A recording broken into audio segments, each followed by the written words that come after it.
Welcome back to Hear Me Out by SHK. Today we're looking at the pre-match analysis of the second semi-final, India versus England.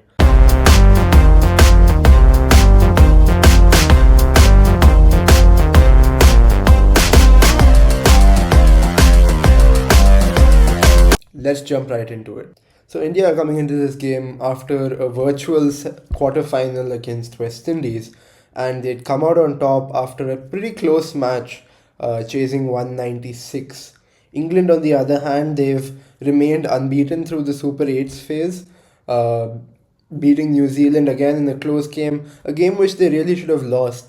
I think what's been a pattern for England throughout this tournament has been the fact that they have somehow been 64 for 3 or 64 for 4 every game, and they end up beating their opponents every single time by sheer luck sometimes, by a calculation mishap from the other side, or pure individual brilliance like the game against Pakistan where Harry Brook got a brilliant century, and usually it's a player like Will Jacks or Sam Curran rescuing them from a pretty precarious situation. The game is happening at Wankhede Stadium, and it's not unfamiliar territory for either one of the sides. If you look at India, a lot of their players are either from the Mumbai Cricket Association or have played for MI. If you look at Surya Kumar Yadav, Hardik Pandya, Tilak Verma, Jasprit Bumrah, all of them play for MI currently. Shivam Dubey is a player from the Mumbai Cricket Association,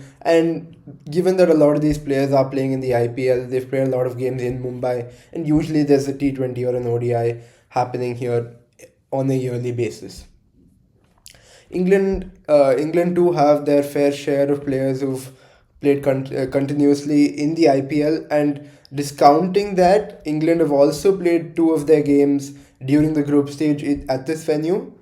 Uh, England's performances at Wankhede have been subpar to say the least, because I think they took a game where they really should have won against Nepal, far too close. Obviously, Nepal weren't able to pull the trigger in the end and chase down, I think it was 9 of the last over because of some Sam Curran brilliance, and they lost by about 30 runs against West Indies. Obviously, India also played one of their games in the group stage, which is the first game, India versus USA, and India seemed to struggle to bat a little bit on the track that aided bowlers a little bit more. At Wankhede Stadium, we have to first go through what are the conditions, what are the dimensions of the pitch, what are you going to be looking at if you're someone who is probably going to a watch party, or if you're watching this match and you're not too familiar with cricket and you've watched a little bit of the IPL. I think this World Cup is a bit misleading for IPL only watchers. So if you're just getting into watching matches, the first chart here, which is the phase wise scoring this World Cup at Wankhede, it should give you an idea of where either side is during the innings. So ideally, in the power play you would want to be 52 for 2. That gives you a bit of a start, and obviously the goal at the end of the first innings is going to get to get a score of 193, and that's a really that a score of 193 is usually a winning score. You can go up to 200 if you consider that both India and England have deep batting units. So, coming back to the power play is a period where, because of the sea breeze, the Wankhede Stadium has a couple of open sides where sea breeze can come in and the ball moves a lot, especially in the first 3 overs. You can see bowlers like Trent Bolt succeeding a lot here. I think India will open the bowling with Arshdeep Singh on one side and Hardik Pandya on the other, because hitting those hard lengths from Hardik Pandya's perspective helps on this track, and Arshdeep Singh can swing the ball both ways. For England, they're going to have Jofra Archer opening the bowling. Maybe Sam Curran can be used as a swing bowler. Maybe they go towards Luke Wood for that, but I'm unsure. During this phase, you want to get a little bit of acceleration, but make sure you don't give too many wickets. Usually, a lot of wickets fall in this phase because of that extra swing, and batsmen looking to be overexcited and going for extravagant shots, and usually catching a nick or two, or the ball moving back in and getting them on the pads. After this phase is the 6 to 10 phase. Over 6 to 10 or 7 to 10, In this phase, you want to get about 43 runs, which is the last over of the power play up until the 10th over. So by the first 10 overs, you'd ideally want to be somewhere near 90 runs. So by the end of the first 10 overs, essentially what you need to have done is get a score of about 90 for 3, ideally maybe a 90 for 2. What that allows you is, like we talked about in the previous video, like it's the conditions are quite similar to Eden Gardens in the sense that in the first 10 overs, if you set yourself up well, you can go berserk in the last 10. Here again, there is a due factor that comes in. There is a slight advantage to batting second, even as early as the last few overs of the first innings. You can see a little bit of dew coming in and aiding you. Added to that, usually the track is flat and begins to flatten out after this 10 over mark. So the batsmen are going to have a lot of help. There isn't a great amount of turn on the Wankhede pitch.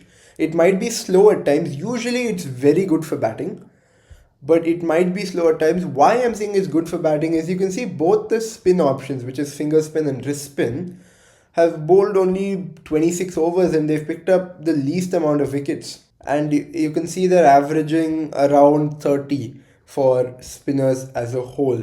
So I think this will really help bridge the gap uh, between England and India that we usually see. India have quality spinners in Akshar Patel and Varun Chakravarti. They can pick wickets on any track, but if you compare that to England spinners of Rehan Ahmed and Adil Rashid, there's a great parity that might be bridged because spin is not going to be as useful on this pitch.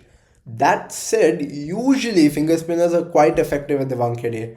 Not so much in the second innings, but yes, in the first innings.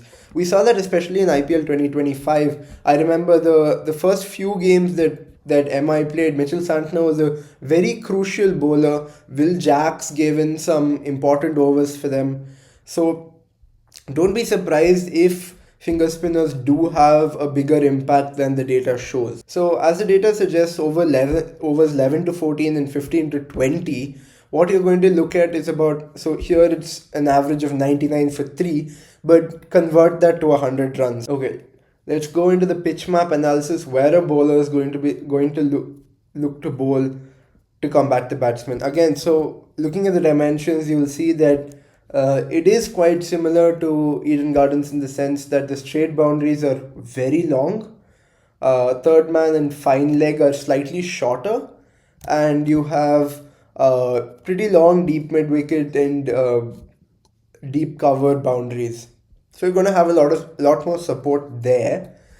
So naturally, the good lengths are good places to hit. We talked about it in the previous video. These are the perfect areas to be bowling. Fuller lengths can be used as an attacking option, but you can see here that the economy, if you're bowling on the middle stump, which is probably the most attacking you can get, the economy goes as high as 9.05. And against quality batsmen, you will only see that increase. If you look at the wicket taking bowling options, it's going to be middle or off, fuller lengths. The defensive tactics has predominantly been Yorkers, but the odd slow ball might work because this pitch has very true pacing. It's not stopping too much. If you bowl too short, you can get hit easily. We talked about how third man and fine leg regions are slightly shorter.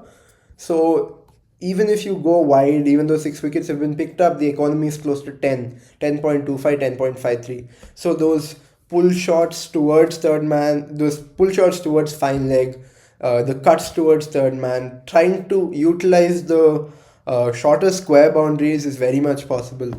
Especially when you consider that there is going to be a breeze that hits in at some point during the game, so the ball is going to move that much farther on those short boundaries. So it's always better to keep it full, to try and bowl attacking lines mixed in with those more defensive, good length on off stump or slightly outside off stump. So I think some of you may have noticed this dew factor of 6.6. So a dew factor of 6.6 means moderate amount of dew. How does dew make an impact? So this is how dew plays a factor in the second innings. So what you'll see happening is the team batting second, especially you will start to notice this after the 10th over, will have a significant advantage over the team batting first. So once dew sets in, the pitch starts to flatten out. Even though it's already a flat track, it gets better for batters. That little bit of grip that you were seeing may not be there as much. The ball will skid onto the bat a lot better, and the outfield will get faster because there are those little droplets of water that settle on the outfield, and the ball also starts to soak in a little bit of moisture, so you're not getting as much grip off the seam as before. So the ball is a little bit wet. So bowlers looking to bowl Yorkers or looking to get a lot of revolutions on the ball, they're going to struggle a little bit more in the second innings. So that gives an edge to the batsman. Between 6 and 9, a dew factor is usually moderate, which means there is a slight advantage to batting second. Above 9, there is a huge advantage to batting second. So some of the UAE venues like the DICS Stadium, Sharjah have a dew value score of above 9. So England might be having a small debate of whether to continue to play Ryan Ahmed or to bring in Jamie Overton in his place. Ryan Ahmed is a wrist spinner, so that may not be ideal for the conditions. But you know what? Ryan Ahmed was striking the ball really well in the previous game, and he can also bowl a bit of finger spin when required. So probably, I think ideally they'd want to test him out in the nets. Jamie Overton, on the other hand, he can come in and aid Jofra Archer a little bit more in the power play if they're unsure of bringing in Luke Wood. He's also an all-rounder. He can come later on in the innings and hit the ball big. That's going to help you in the second phase of the game. So there's both pluses and minuses to dropping Ryan Ahmed in place of Jamie Overton. If I were in England's place, I would bring Jamie Overton in purely because of the conditions. It's not because Ryan Ahmed did anything wrong or Jamie Overton did anything overtly right. I don't think India should change anything when it comes to their lineup, because they have a winning team here. They have a winning formula here. Sanju Samson, Abhishek Sharma, Ishan Kishan, none of them should be dropped. I understand there's a bit of debate over Abhishek Sharma, but when it comes to a track like Wankhede, I would want to give him a chance here because the pace and bounce is very true.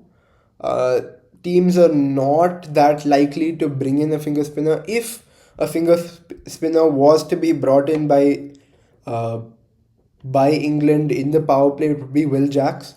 And I back Abhishek Sharma to hit Will Jacks a lot. What happened in some of the other games is that the wicket was a little bit slow at Eden Gardens. If some of the viewers had noticed, and all the other venues that India have played in so far, except maybe Ahmedabad, which I don't think is a huge excuse for Abhishek Sharma, the wicket was a little bit slow, especially in the first few overs. And for someone who's played pretty much all their cricket on flat wickets.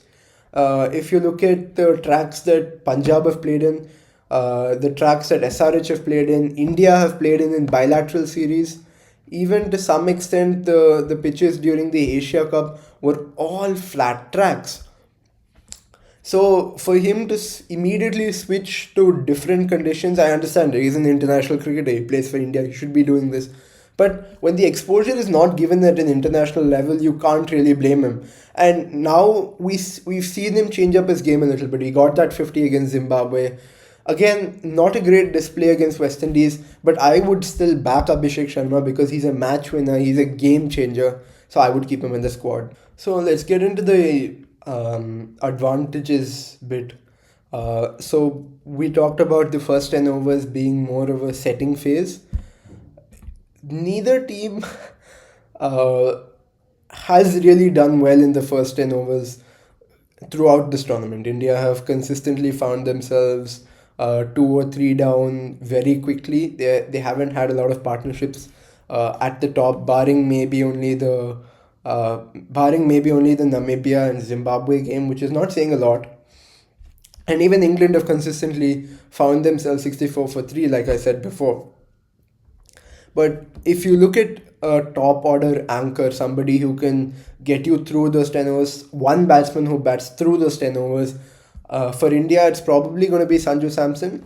Yes, his game has been to give India that burst at the beginning. But what he did at Eden Gardens, if he can do that for the first 10 overs here, that's enough. India gets the perfect start, and the rest of India's squad is really good at that 10 to 20 phase. Surya Kumar Yadav, Tilak Varma, Surya Kumar Yadav, Tilak Varma, Shivam Dubey, Akshar Patel, all Hardik Pandya, how could I forget Hardik Pandya? All these players are incredible at giving you that burst from 10 to 20. An alternative approach that India might take is India tries to go berserk in the power play, gets to maybe a 65 for 3, and then Tilak Varma and Suryakumar Yadav try and solidify the innings and take them to 100 for 3. That is a possibility, 100 or a 95 for 3, or 95 for 3. And then Surya Kumar Yadav, Tilak Varma, Hardik Pandya, Shivam Dubey and Akshay Patel give them that hitting might and get them another 100 runs to get them to 195. This is also an approach that India might take.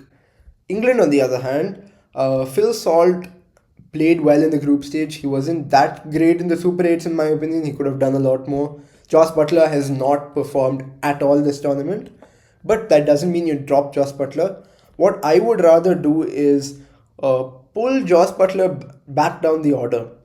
Drop someone like a Tom Banton, because you don't need a strike rotator or an anchor at 4. You need an anchor in the top order. Send Will Jacks up there. Play Ben Duckett, because Ben Duckett is a very good player of sweeps and reverse sweeps. If you looked at what are the ideal areas to bowl, and these are the areas that predominantly both Varun Chakravarti and Akshay Patel target. Ben Duckett, being a good player of sweeps and reverse sweeps, can take down those balls. So that when the good balls are being taken down, the bowler is sort of confused and he doesn't know where to bowl. And changing up his line length and plan, England can really exploit that from India. So probably play Joss Butler down the order. He's finished games for RR, and it's not like it's an uncommon place for him to be a finisher, because in ODIs he's predominantly played at 6. But that said, I think this game presents an opportunity for Joss Butler, in a sense that he can get a 35 ball 40 in the first 10 overs and still get away with it, because England have other explosive batters like Harry Brook and Phil Salt, who are going to make up for that loss in run rate, and they can still get to a 200. And England bat deep.